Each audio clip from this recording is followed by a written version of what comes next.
Give the call to the member for Lawler. Thank you, Mr Speaker. And my questions to the Treasurer. How will the Albanese Labor government's plans for more affordable housing help address some of the broader challenges in our economy? Give the call to the member to the Treasurer.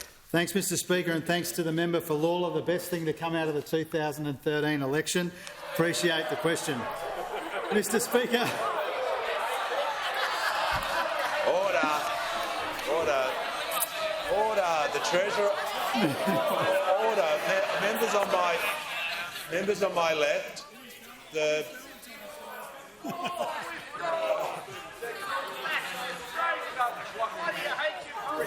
member for Riverina. The House will come to order immediately, and the Treasurer will not be distracted and get back to the question. Thanks, Mr Speaker.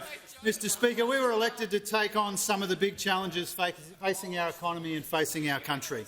Inflation is the #1 economic challenge in 2023. It was in 2022, and that's why addressing inflation is the government's main focus. And through our three-point plan to provide responsible cost of living relief by repairing our supply chains and showing appropriate spending restraint in a responsible budget, that is the best way to go about this hard task. Now, as the Reserve Bank said on Friday and the Prime Minister said a moment ago, we are taking some of the pressure off inflation through our three-point plan to address the challenges in our economy. And the Reserve Bank made it clear it's somewhere between a half and two-thirds, or half and three-quarters of the inflation in our economy comes from the supply side. And a lot of that is global, but a lot of it as well is the consequence of a wasted decade, where those opposite left neglected for too long too many of our economic challenges.